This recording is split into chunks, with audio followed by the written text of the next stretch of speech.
Muy buenas, bienvenidas y bienvenidos un día más, una semana más al Gallinero. Bueno, familia, hoy vamos a tener un programa monográfico muy interesante y además con el privilegio de que nos acompañe un colaborador que a ustedes os encanta y una persona muy admirada por mi persona y por muchas personas de las que suelen venir a nuestro programa a hablar de carnaval.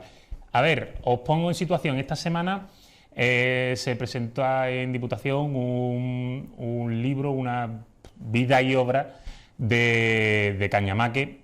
De hecho, el libro se llama Cañamaque, un autor de leyenda, que firma Javier Osuna. Y Javier Osuna no es muy dado a venirse a la tele ni a conceder entrevistas porque está muy liado. Pero me recoge el guante de hace ya casi un año y nos da esta oportunidad y lo tenemos aquí con nosotros. Empezamos así ya, Javi.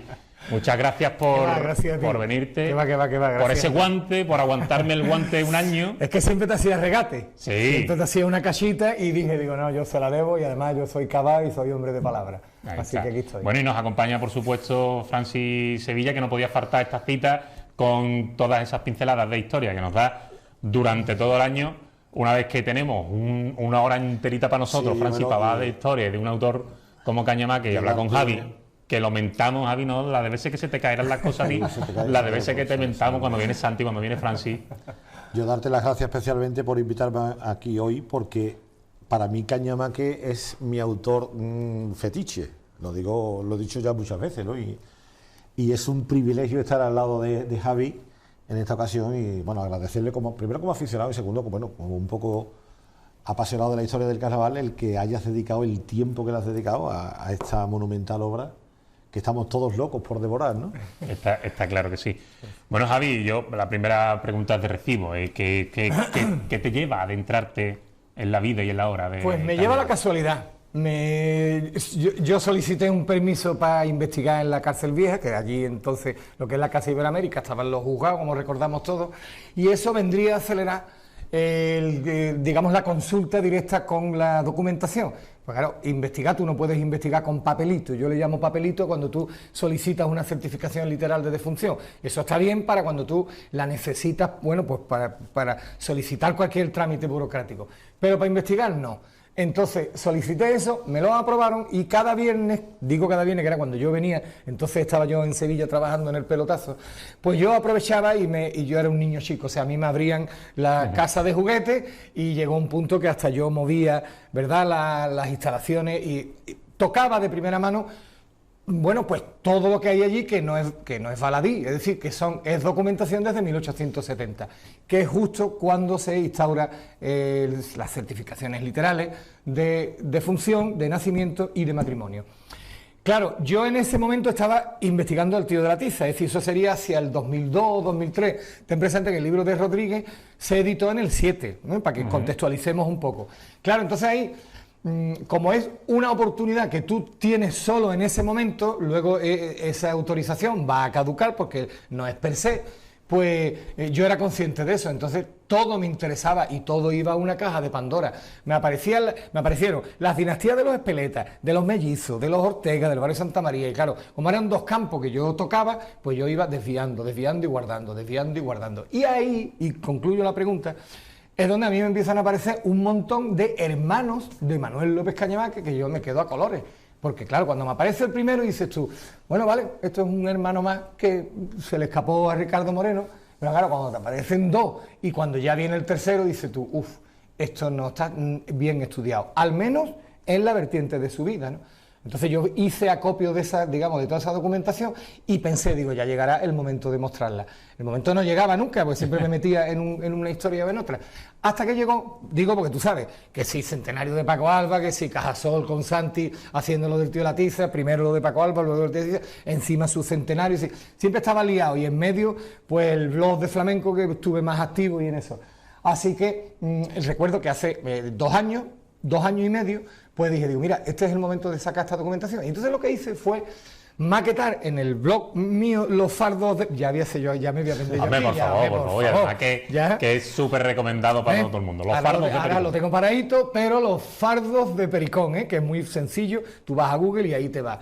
Y bueno, pues hice la entrada, llegué incluso a maquetarla y digamos que la primera parte de este trabajo es lo que realmente yo iba a mostrar, que era su genealogía algo más estudiada. Para mi sorpresa, cuando yo empiezo a maquetar, es como una rueda que ha estado parada, pero que de buenas a primeras tiene un pequeñito movimiento y aquello yo empiezo a entusiasmarme. Es decir, me entusiasmo y cuando lo veo maquetado, pues pienso, digo, Quillo, pero si esto da para un libro, Claro. ¿sabes? Pero es que al mismo tiempo que yo exclamo, esto da para un libro, veo que me entusiasmo, que ya me pico, ya me sube la adrenalina, digo, al carajo, vamos a meterle mano a Manuel López Cañamaque, y eso es lo que hicimos. Claro, una vez que yo tomo esa decisión, digo, bueno, pero esto, si me meto, me meto. Y había una parte mía que me decía, escúchame, que te estás metiendo en el más prolífico, es decir, te estás metiendo en el que mayor número de agrupaciones tiene. Para mi gusto no tenía ningún sentido estudiar a un autor sin tratar de aunar su obra completa. Lo contaba yo en la presentación del libro, es decir, yo partía de una idea enciclopédica, pero partía de una idea enciclopédica porque entiendo que es el mejor legado que le podemos hacer a la ciudad. Es decir, gracias a los 5 o 6 o 7 coleccionistas que estamos con unas colecciones de nivel, ¿verdad? Ahí está todo. Toda la cartelería del 19, todos los discos de pizarra, todos los libretos, todas las tiras decimonónicas, está todo. Y estaba casi todo, no todo, pero casi todo lo de Manuel López Cañamaque, en domicilios particulares distintos. Y entonces, digamos, dije, aquí hay que enseñar y hay que mostrar su obra completa, que ya futuros investigadores pues trabajarán con ella, ¿no? Está claro que sí.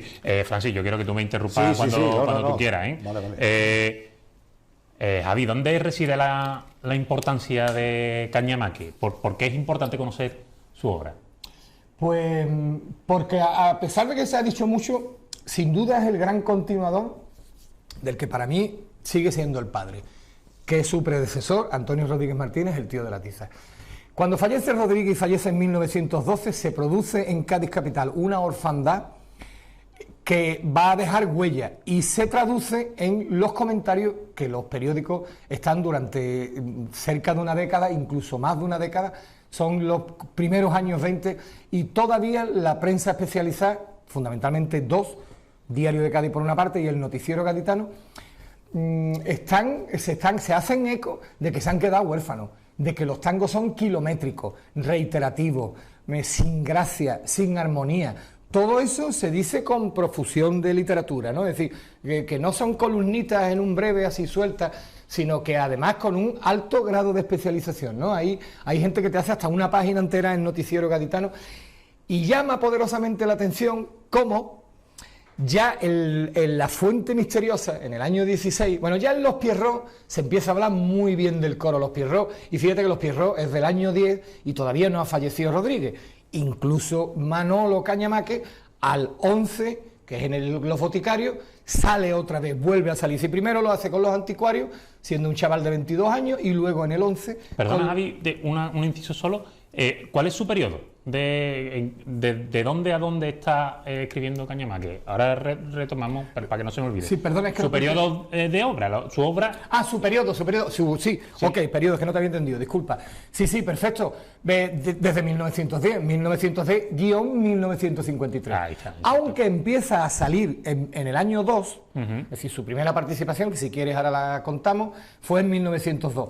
Pero entiendo que su periodo debe contabilizarse como autor cuando verdaderamente es autor, no cuando es componente. Y exacto. Él es autor a partir de 1910. Me estabas hablando, perdona, para retomar, de que ya empieza a hablarse bien de Cañamaque, ¿no? Eso es. De las músicas. Hace un tándem, además, con Juan Poce, padre de Juanito Poce, que a nosotros nos tocó conocer, de esa chirigota de los años 70-80, ¿no? Los loros morcegones, los monos sinvergüenza, los bacalaos de Escocia, todo esto. Pues ese Juanito Poce, que era un músico extraordinario, que estuvo en La Piñata y todo esto, pues su padre es el que organizaba conjuntamente con su hermano, que era el Cojo Poce. Y de ahí es de donde arranca, digamos, la participación de Manolo Cañamaque, que va a ir aumentando a medida que él van transcurriendo los años y él va asentándose. Si quieres, volvemos muy rápido al año 2, que es cuando él debuta. Por favor. Él debuta en una tuna estudiantina que se llamaba la Estudiantina del Centro Obrero de la Transatlántica de Cádiz. Ahí debuta, que esa estudiantina la dirigía Antonio Rivas, del mismo nombre que nuestro autor contemporáneo, Antonio Rivas, que era un músico, profesor de viola, de violonchelo, y que además formó parte de la formación de Manuel de Falla. Y de hecho, cuando Manuel de Falla debuta en la calle Rosario dando su primer concierto, que lo tenemos en la calle Rosario, ¿no? Allí en la que está la lápida, aquí se dio el primer concierto de Manuel de Falla y Mateu, pues Antonio Rivas está ahí tocando una de las muchas piezas que se dieron, ¿no? Se tocó Manuel de Falla al piano y luego hubo una serie de músicos que también tocaron. Bien, pues Antonio Rivas es el que hace esa formación, esta estudiantina de la obrera de la Transatlántica, y son 40 componentes que tocan viola, violonchelo, piano, triángulo, etcétera. Y ahí ya es cuando debuta Manolo Cañamaque con su bandurria, ¿verdad? Ahí es donde lo hace, ahí aparece su debut. Así. Bueno, yo estaba empezando a dar un poco las primeras pinceladas de Cañamaque y demás, pero a mí me gustaría, Javi, porque soy consciente de que este programa, como tantos otros de carnaval, afortunadamente lo ve mucha gente joven, ¿no? Gente joven que no tiene quizá el nivel de conocimientos que tenemos nosotros, ¿no? Entonces, antes de seguir ahondando un poquito en la obra, me gustaría que dijera, en plan explicativo, ¿no? Y casi, bueno, de enseñanza, ¿qué significa Cañamaque para el carnaval de Cádiz? O sea, que un chaval de 18 años te esté escuchando ahora y diga, no tengo ni idea quién era Cañamaque, qué significa en la historia del carnaval de Cádiz una persona como tal. Yo no sé si lo habéis comprobado, Cañamaque hasta hace poco, tú ponías en Google, en Wikipedia te salía que era un pueblo de no sé dónde, de Ciudad Real o de no lo he comprobado, la verdad que no. No, seguro sí, que sí, sí. No, quiero decir, hay muchísimo desconocimiento. Entonces, antes de seguir ahondando, me gustaría que en una breve sinopsis nos dijera, hombre, ¿quién era Cañamaque? ¿Qué significa Cañamaque? Cañamaque es como hablar de un Velázquez y un Goya y un Rembrandt, es decir, estamos hablando de, salvando las distancias, que en este ejemplo que he podido yo poner de la pintura, pero hablamos de un peso pesado, hablamos de, sin duda ninguna, es el segundo gran maestro. Pero yo digo segundo, pero lo mío está sujeto a discusión, ¿eh? Es decir, que aquí nadie venimos con la verdad, ¿no? Lo mío es mi criterio. Y por el cual yo además respondo, es decir, yo he visto con perspectiva, analizando la obra de Rodríguez en su contexto, analizando de Manuel López Cañamaque en el suyo también, con independencia de que uno sea discípulo del otro, hay veces que se cumple el adagio, ¿no?, de que el discípulo aventaja al maestro, ¿no? Para mí, visto con distancia, la primera gran figura que no llega a superarla nunca nadie, porque tiene un calado mucho mayor en la sociedad que el que incluso tuvo Cañamaque, lo tuvo el tío de la tiza, sin duda. Incluso si nos pusiéramos nos pusiéramos a enumerar, nos vamos a desviar, ¿no? Pero hay 7 u 8 poderosas razones que te colocan en contexto y que dices tú, lo del tío de la tiza fue absolutamente insuperable. Pero es que a renglón seguido, la segunda gran figura, sin ningún género de duda, para mi gusto, es la de Manuel López Cañamaque. Estás hablando de que el tercer lugar está Paco Alba. Claro. O sea, estábamos hablando de incluso, digo para los que nos puedan escuchar, de alguien que supera en el contexto histórico, o sea, en la historia del carnaval, a un monstruo total como era Paco Alba. Esto me lleva a saltarme una pregunta, pero porque me lleva a otra, ¿no? Que bueno, ¿se valora en su justa medida por los carnavaleros actuales, la gente que hacemos o que hace carnaval en la actualidad? ¿Se valora en su justa medida lo que hizo Cañamaque? A mí me da la sensación, hombre, tienen que estar, es que en la actualidad rige tanto el concurso y la actualidad y el carnaval contemporáneo, que eso es muy difícil que se le valore. A cualquier chaval, pues probablemente sí le suena, lo ha escuchado, que Juan Carlos dijo, ¿cómo dijo Cañamaque? No sé cuánto, ¿no? Pero le suena como una radio de fondo que tú te pones para dormir, ¿no? Y mira que vivimos en la era que a golpe de clic tienes prácticamente todo, donde te has encontrado ya esas recopilaciones discográficas que se hicieron de su obra, que las hay magníficas, las tienes divulgadas, ¿no?, en YouTube y esto. Pero me da a mí que no, es decir, pero por eso que te digo, porque también las cosas se van, no queda esa cultura de considerar a los maestros ni esto está. De irse a los clásicos, claro, podemos decir, ¿no? Claro, como mucho tiramos Paco Alba y nos quedamos ahí. Es Paco Alba y ya se nos presenta como muy viejo. Exactamente. ¿No? Pero con Cañamaque se van a dar una serie de curiosidades que van a colocarlo en ese segundo gran nivel de maestría, ¿no? Por ejemplo, una de ellas, que sea capaz de sacar 8 agrupaciones en el año 36. Eso es de una capacidad brutal. porque si popurrís había en el siglo XIX, imagínate tú en el año 36, lo que eso significa que son 8 repertorios, con 8 popurrí, con 8 tipos, con 8 pasodobles, con 8 cuplés, es decir, una auténtica barbaridad y capacidad suya, ¿no? Luego, además, digamos que sus años más fértiles, para mi gusto, son los 20 y los 30.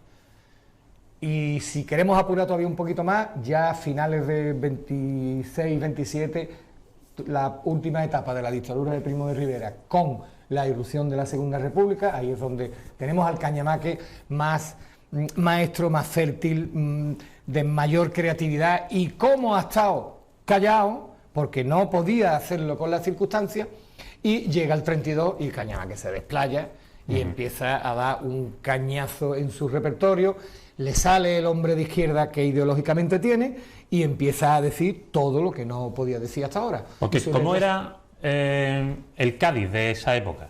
¿Cómo era la Cádiz de esa época? Y el carnaval de esa época. Porque para entender bien a un autor también hay que entender bien su época, ¿no? Su contexto, claro. Hombre, doctores e historiadores tiene la Iglesia, ¿no? Aquí hay gente que te lo puede explicar mucho mejor. De hecho, hay varios trabajos que contextualizan muy bien esa época. Por ejemplo, Felipe Barbosa tiene muy estudiado la etapa del 17, 18, 19, la etapa de la gripe.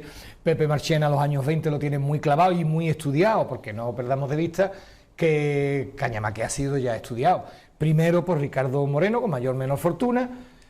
Me gustaría abrir aquí un paréntesis cortito en el que debemos todos de darle su sitio de honor a Ricardo Moreno Criado. Es decir, que él no haya afinado en la parte de su vida no va a invalidar el enorme favor que le ha hecho a la figura de Manuel López Cañamaque, porque de no ser, y eso además, esto que estoy diciendo es válido también para la monografía que hizo del tío de la tiza, de no ser por esas dos publicaciones, incluso por la de Cañamaque, que por cierto no llegó a verla, ya que es una edición póstuma, él ya había fallecido y fue la Asociación de la Prensa de Cádiz, con Evaristo Cantero, que empujó y le hizo el prólogo y sacaron esa edición en el año 87. No llega a ser por Ricardo Moreno, la figura de Cañamaque hoy día sería prácticamente desaparecida. Es decir, o sea, habrían ya fallecido, han muerto todas las generaciones que lo conocieron y por eso son muy importantes los estudios. Te decía yo, relativo a la pregunta que me has hecho, ¿no? Te encuentras con que, por ejemplo, una serie de costumbres, va cambiando la historia, cambia la vida, avanza la vida y las costumbres se van transformando. Una cosa que era clásica se transforma en novedosa y algo que estaba absolutamente arraigado de súbito desaparece. Por ejemplo, los mantones de Manila. El mantón de Manila, a principios del siglo XX, eso era un signo castizo del carnaval de Cádiz. Sí, estaba indisolublemente asociado, como hoy lo puede estar un baile de máscara que ha permanecido, las serpentinas, el papelillo y todo esto. Es decir, era absolutamente característico. Luego una segunda costumbre que tenían, quizás un poco más temprana, ya en el año, a partir del año 5, 6, 7, 8, 9, toda esa etapa, era que concentraban todas las agrupaciones en San Juan de Dios, en la plaza de San Juan de Dios. Y en el ayuntamiento se hacía se presentaban ante las autoridades, pero se presentaban vestidos, tenían que cantar, pero el pueblo hacía de ese acontecimiento una prefiesta. Claro. O sea, imaginaros, ¿no? O sea, imaginar lo bonito que sería que, como te dicen los redactores de la época, que se agolpaban 500 y pico de personas solo por ver a las comparsas. Las comparsas, tú sumabas las 25 con los componentes que te venían y dices tú, son las 500 personas en San Juan de Dios más los 300 comparsistas vestidos allí cantando. Entonces, eso, pues por ejemplo, pues fue un aspecto que el tiempo lo borró. Claro. Luego nos encontramos con una curiosidad. Todos nos creíamos, yo el primero, nos creíamos que lo de reinas y damas pues fue una consecuencia de la dictadura, ¿no? De cuando se toleraron las fiestas invernales, ¿no? A partir de 48 y 49. Y nada más lejos de la realidad. Es la dictadura de Primo de Rivera la que instaura la figura de las reinas y las damas, con su cortejo en las cabalgatas y con sus tronos, es decir, ellas van con los cetros, el mismo rollo, ¿no? Sí, y las carrozas las hacía Acame y Federico Godoy, que no perdamos de vista que es el pobrecito mío, es el gran segundón. Todo el mundo habla de Antonio Acame y nadie habla de Federico Godoy, y yo por mi madre que no lo entiendo. Eso es como si tú te pones a hablar de Beatles y solo estás hablando de McCartney. No, mire usted, McCartney y John Lennon. Pues esto es igual. Todos los esornos que conocemos, todos, la sombrilla, la pagoda, el pelícano, el pavo real, el jarrón árabe, todos estuvieron hechos por Antonio Acame y Federico Godoy. Y, hombre, vamos a darle a Federico lo que es de Federico, ¿no? Francis. Volviendo al libro, Javi, dos cuestiones que me gustaría que nos comentara. La primera, el carácter bohemio de Cañamaque, ¿no? Supongo que lo habrás tratado, ese carácter que se le atribuye, ¿no? De cierta, digamos, dejadez a la hora de trabajar, ¿no? Y de buscarse un poco la vida con métodos no convencionales. No sé si la has podido tratar en el libro, toda aquella historia de cuando se dedicaba con su bandurria, ¿no? A tocar por Los Leones, por el Café Correos y demás. ¿Has podido tratar esta historia? Sí, bueno. No hagamos mucho spoiler del libro tampoco. Sí, no. Lo contamos, Claro. Está bien que lo difundamos. Y nada, si la gente lo va a comprar, si el libro es precioso. Claro.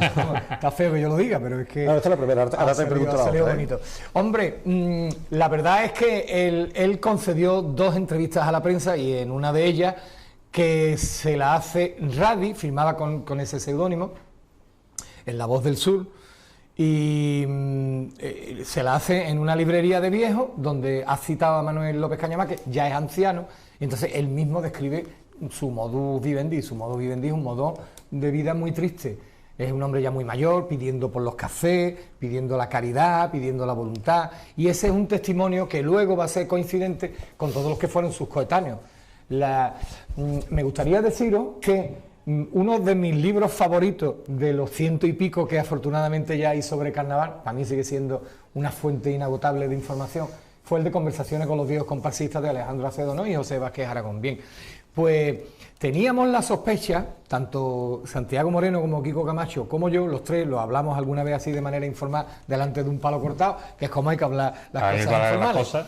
Sospechábamos que cabía la posibilidad que no fuese una transcripción literal, como se hacen con otras ediciones, y que si se hubiesen conservado las grabaciones, habría más información de dónde tirar. Y efectivamente fue tocar a la puerta de José Vázquez Aragón, que colaboró con nosotros desde el minuto 1 y me cedió los que habían salido, los testimonios de los que habían salido: Rafael Guillén, el Manco del Jambá, Lolo,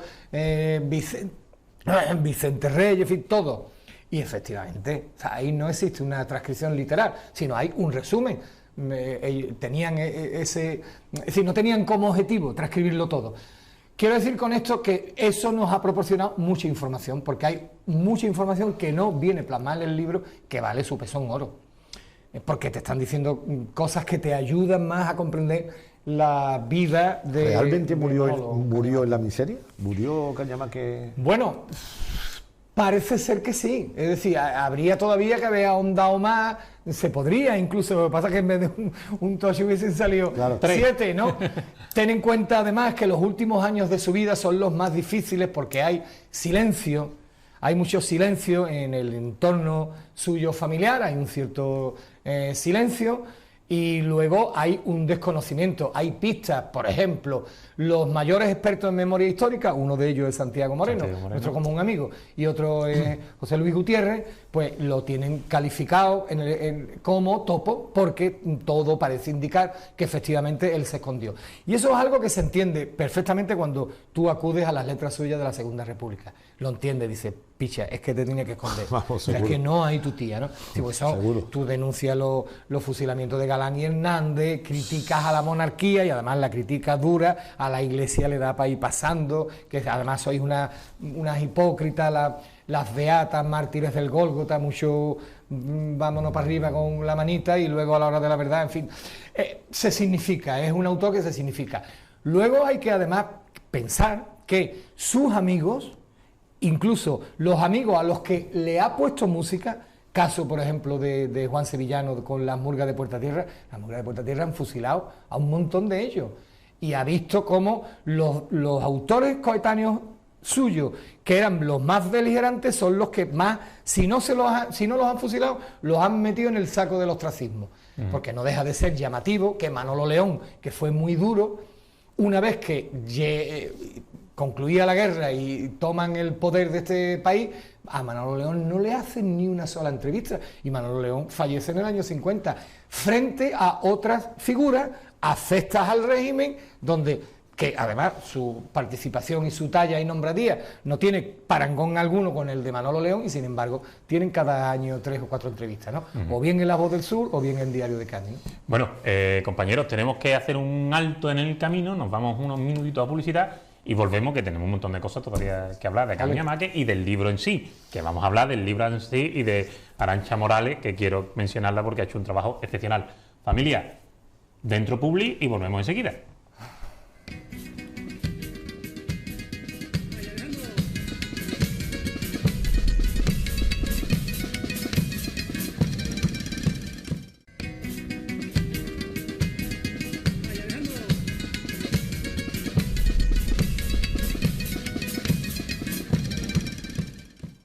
Bueno, pues después de estos minutitos de publicidad os pongo, por si alguien acaba de incorporarse, estamos en la mesa con Javi Osuna y estamos con nuestro colaborador Francis Villapesí hablando de este maravilloso libro, Cañamaque, un autor de leyenda, que bueno, que tiene muchas cosas dentro, que tiene mucho donde leer, pero además que es, permíteme porque suena casi frívolo, pero es tan bonito de ver, está tan limpio, tiene tanta calidad las fotos y bueno, yo quiero, que no tocaba ahora por mi guión, pero quiero que pongamos en valor el trabajo de Arantxa Morales. Claro, te lo voy a decir yo, eso tiene un nombre, ella es la responsable de eso, porque ella es mucho más que una maquetadora, es la directora de edición, que además viene con mucha experiencia editorial. Ella ha trabajado muchísimos años y ha hecho muchas galerías, muchas publicaciones, sin ir más lejos, Exiliarte, que esa la recordáis porque se hizo hace relativamente poco, tan solamente por nombrar una de muchas. Y Arantxa conoce todos los secretos de la edición y además es muy pulcra en ese sentido, es decir, siempre es la obra la que ha de salir beneficiada. Y todo le cobra un verdadero significado en la edición, que a mí me ha llamado mucho la atención. La tipografía te la discute, te deja opinar, pero te la discute y te la razona, que eso es lo más importante. Lo importante en esta vida cuando alguien tiene los criterios medianamente, por lo menos, no digo ya claro, pero sí medianamente claro, ¿no? Abro aquí un paréntesis. A mí me da mucho coraje, por ejemplo, en mi empresa, cuando hay un programa y te dice, el programa le falta algo, ¿no? Y dice tú, muy bien, ¿qué? No lo sé. No lo sé, no. Claro. Porque si tú dices no lo sé, no tienes el criterio claro. Bien, pues eso es lo contrario de Arantxa. Arantxa, claro, por ejemplo, en la portada es donde se ve. Es decir, yo le decía, Arantxa, tengo una foto de los boxeadores de peso pesado que nos la consiguió la hija de Enrique el Molondro vía José Antonio Valdivia, por cierto, al que para mí ha sido un honor y un placer dedicarle este libro, porque creo además que se está haciendo en líneas generales bastante injusto con su figura y con lo que él luchó por esta fiesta. Y como además de eso era mi amigo, pues yo ni me lo he pensado a la hora de dedicárselo conjuntamente a Manolito del Largo, que lo quiero un montón. Manolito, para ti este libro, que te lo puedo decir en vida. Total, que me pierdo, que Arantxa es la que yo le dije, digo, mira, vamos, y me dice, Javi, como tiene mucho arte, me dice, mira, eso es muy antiguo, eso es muy antiguo, ese es el concepto clásico, y el carnaval hace falta un meneíto, bueno, pues entonces, ¿qué se te ocurre a ti? Mira, aquí hace falta una buena pintura, si quieres tú me escoges el motivo, pero eso hay que hacerlo total, y entonces todo eso pues nos condujo a este fantástico autor que es José Alberto López, que ya ha hecho muchos trabajos, es muy conocido en Cádiz, hizo una exposición preciosa sobre Don Quijote, además de este mismo estilo, donde se veía a Dulcinea y se veía a todos los personajes, a Sancho Panza con estos trazos, ¿no? Y aquí vemos que está basado en esa fotografía que sacó en el año 33 la revista Estampa de tirada nacional, así en color sepia, muy bonita, donde en un reportaje que se hace de los carnavales de Cádiz, una foto de Dubois muestra a este Manolo Cañamaque del año 33, justo el año en el que nace su hijo, y nos aparece con esa mascotita, ¿no? Como bien dice el prologuista Alberto Ramos, ¿no? Parece Al Capone, ¿no? Con esa mascota, los cuellos ahí para arriba, ¿no?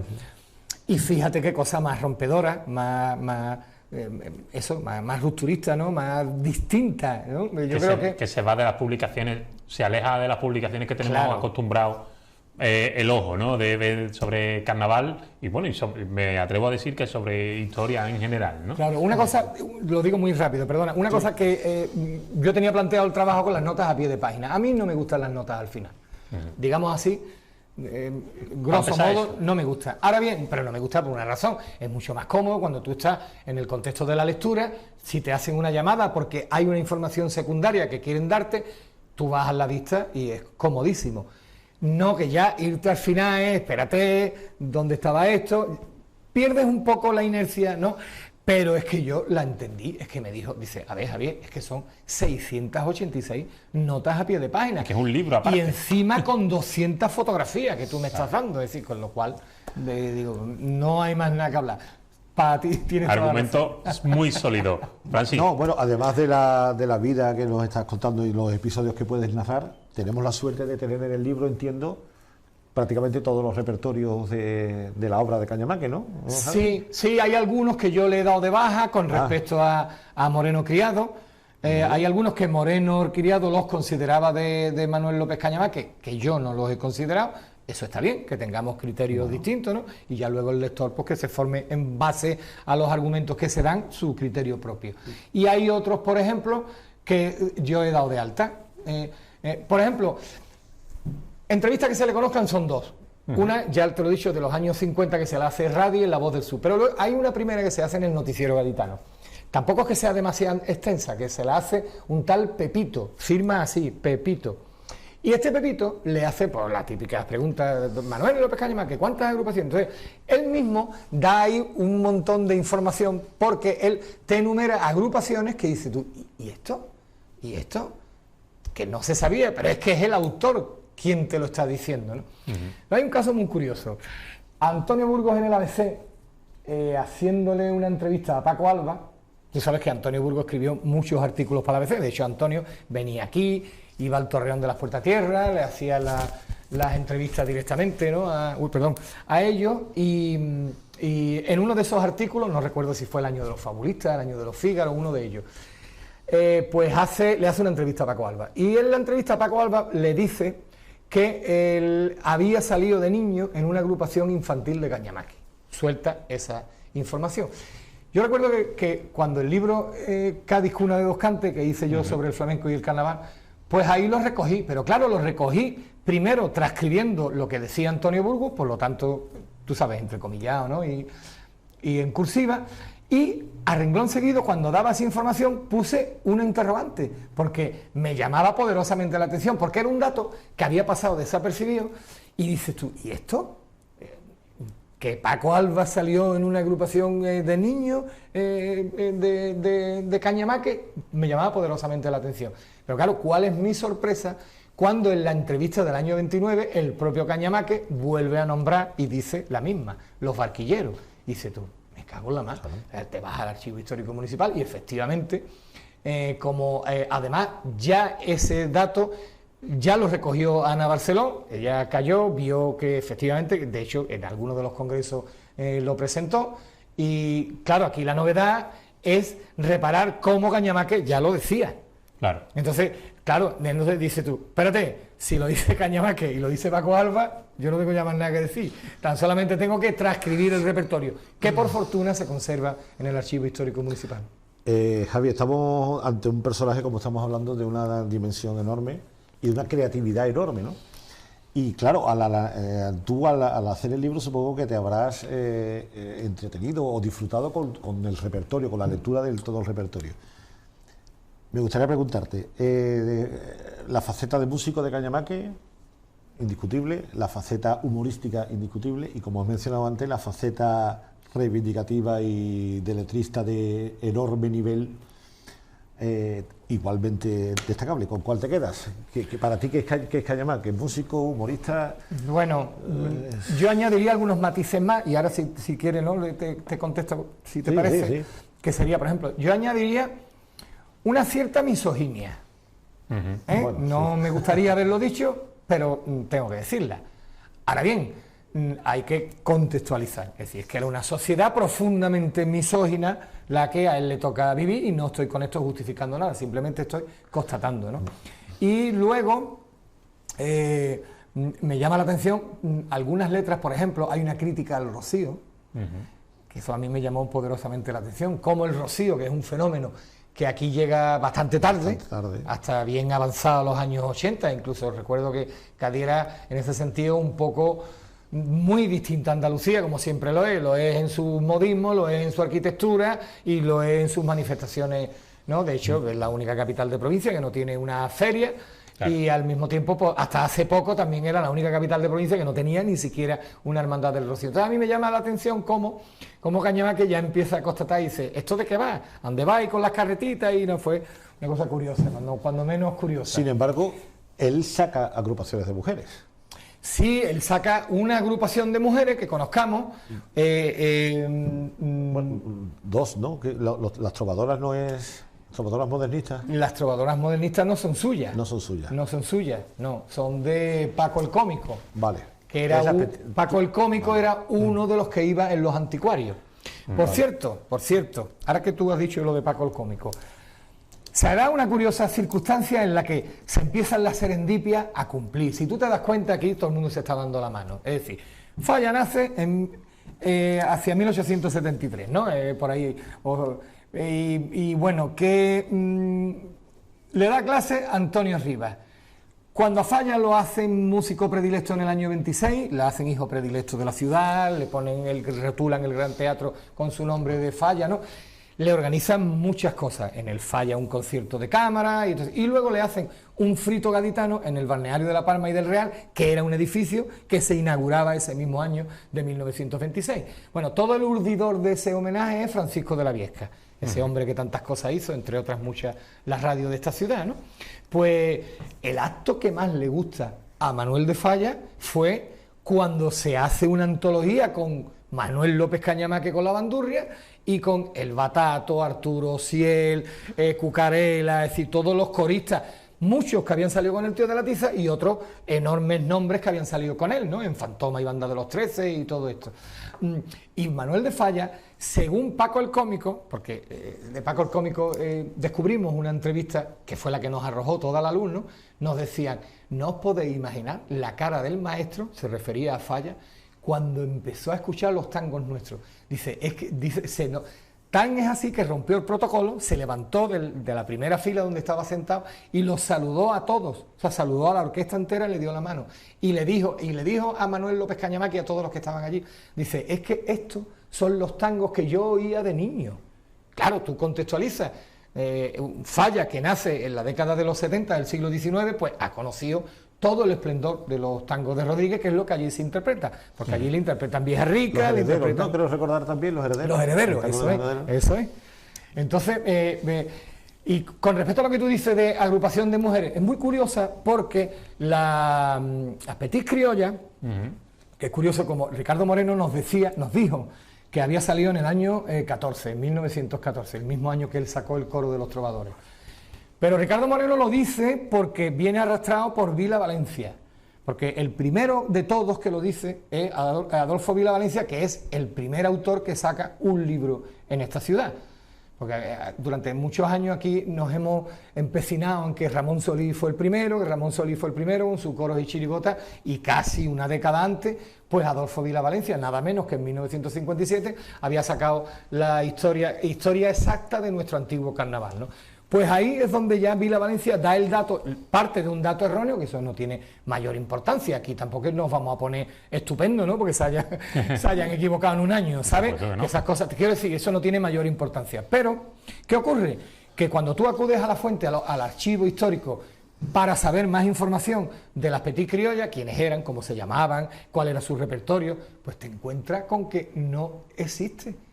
Es decir, no existe ni en el año 13 ni en el año 14. Ya hay constancia clara que nacieron en el 13. También Ana Barceló lo vio y además lo dejó claro en su tesis doctoral, y también Marta Ginesta, que está a punto, por cierto, de leer la suya, a la que desde aquí le mandamos un enorme saludo y aplauso, que le va a salir de categoría este 10 de diciembre, le va a salir de cine. Marta, seguro.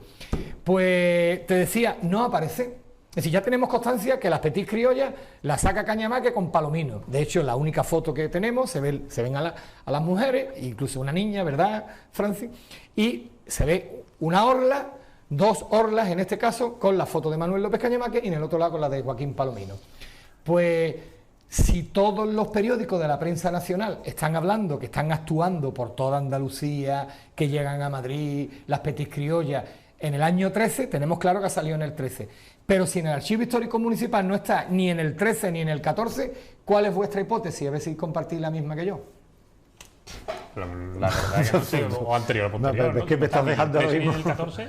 Claro, a ver, el Ayuntamiento de Cádiz desde 1870 obliga a que las agrupaciones, primero, se inscriban y segundo, me diga usted los domicilios y me adjunte el repertorio. Esos 3 requisitos, a pesar de que se dice muchas veces el año de 1884, no, fue 1870, es el antecedente más antiguo del Archivo Histórico Municipal, donde ya se exige la licencia para salir en comparsa, esto es, con instrumentos y uniformados cantando.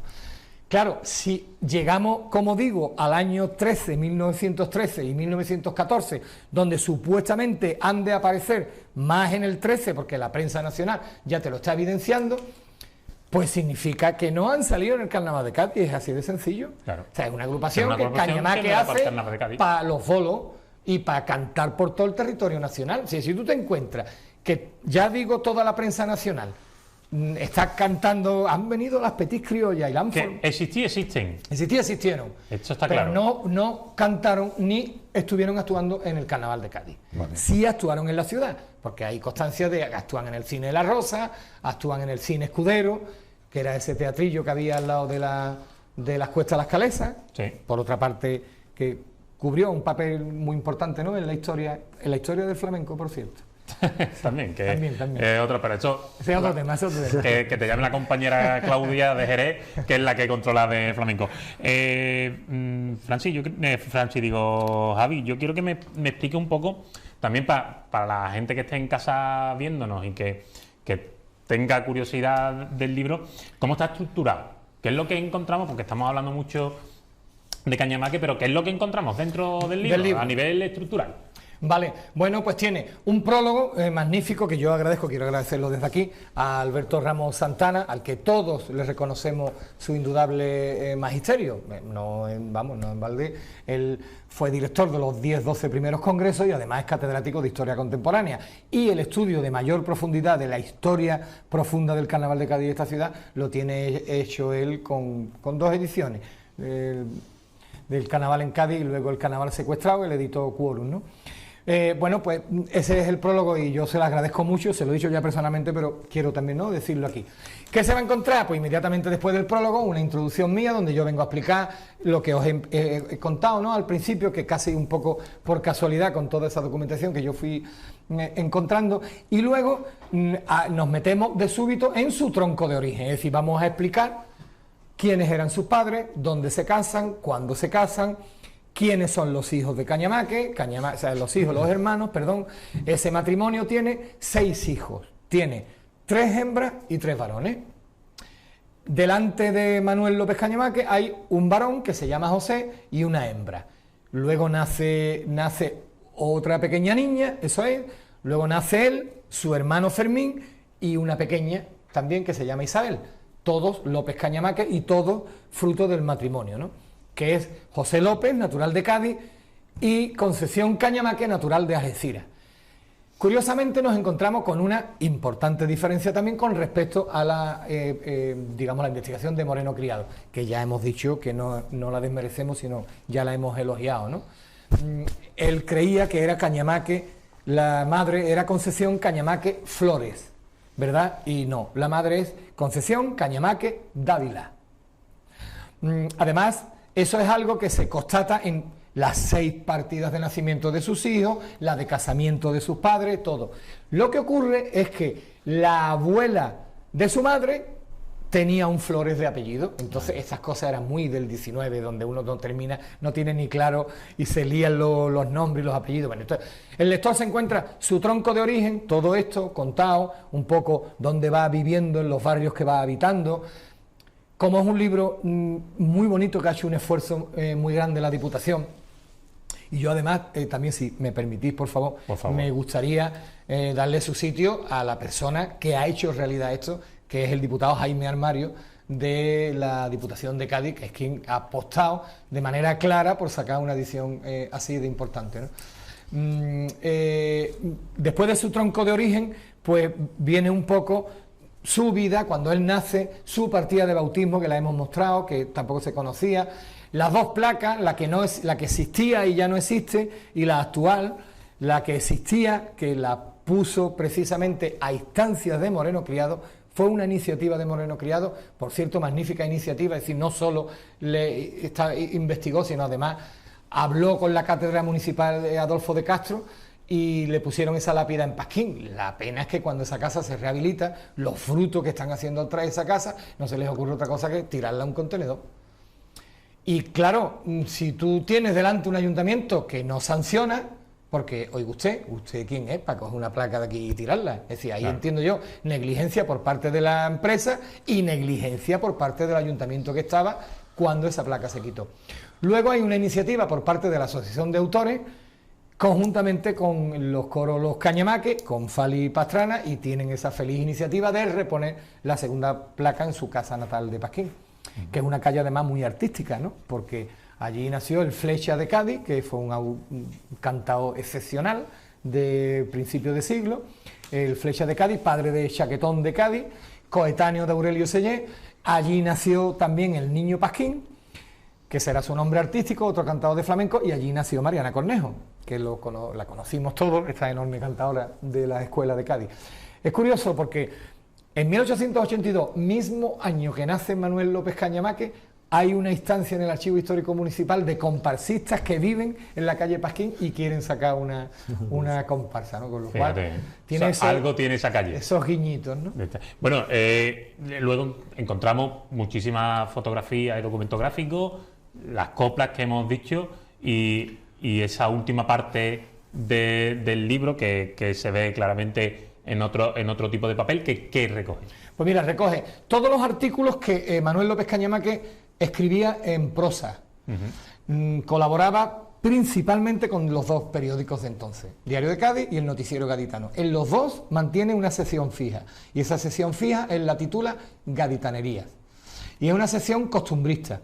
Esto no es un hallazgo mío, esto lo halló en su día Pepe Marchena, que lo notificó en un congreso, con la inestimable información de José Luis Gutiérrez, este autor que yo te decía, este amigo experto en memoria histórica, ¿no? Pero claro, se conocían algunas.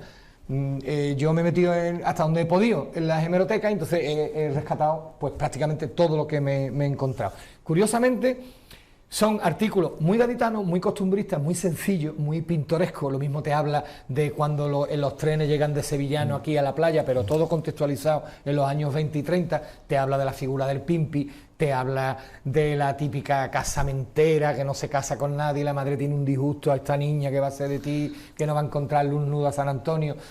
Pero yo creo, y me lo va a permitir, que un libro así, que un estudio así de estas características trasciende lo que es el propio carnaval. Es una forma de adentrarte en el Cádiz de esa época, en la España de esa época, y un poco conocer más cómo era tus vecinas y tus vecinos de esa época, ¿no? Sin duda. David? Estamos llegando al final, Francis, yo no sé si te queda algo en el tintero. Bueno, no sé, yo que estoy un poco abrumado por todo lo que creo que hay en ese, vamos, estoy seguro que hay en ese libro, ¿no? En todo caso, Javi, preguntarte un poco para un poco lo que ya comenté antes, para ese aficionado de carnaval que realmente no está muy metido, ¿qué te gustaría que cuando cerrara la última página del libro este aficionado dijera, ¿no? ¿Con qué regusto de Cañamaque te gustaría que se quedara? ¿Con qué importancia? ¿Qué te gustaría que se sintiera de Cañamaque? Sí, me gustaría mucho que fuese consciente del enorme músico que tenía dentro, de lo comprometido que fue, de la sociedad tan difícil que le tocó vivir, del miedo y el pánico que tuvo que pasar, no él solo, todos sus coetáneos, ¿no? Pero él en particular, ¿no? Y el Cañamaque tan distinto que nos encontramos a partir de la piñata gaditana, ¿no? No ya porque ya es un hombre más mayor, ya está un poco enfermo, sino está asustado. Es que la sociedad tenía que estar asustada. ¿Escribía por compromiso en esos últimos años? O... Yo creo que sería más bien por una afición, pero con mucho miedo. Con mucho miedo, me da a mí la sensación. De hecho, hay un manuscrito que manejo en el trabajo, perdón, como fuente, ¿no?, de complementaria. Ya lo contó Agustín González Chimenea en su libro de las anécdotas. Ahí ya contó cómo él estuvo escondido, ¿no? Pero hay un trabajo inédito sobre Antonio Girón, de sus memorias, que está inédito, y ahí lo cuenta Antonio Girón, porque a los dos, tanto a Manuel López Cañamaque como a Antonio Girón, en el 37, es decir, una fecha muy temprana todavía y muy peligrosa, llaman a los dos al Casino Gaditano. Y lo llaman, claro, en el Casino Gaditano era donde estaba la Falange. Entonces, tú imagínate que no le entra por el cuerpo a Manuel López Cañamaque cuando lo preséntese usted aquí en el Casino Gaditano, en la Plaza de San Antonio, mañana a las 7.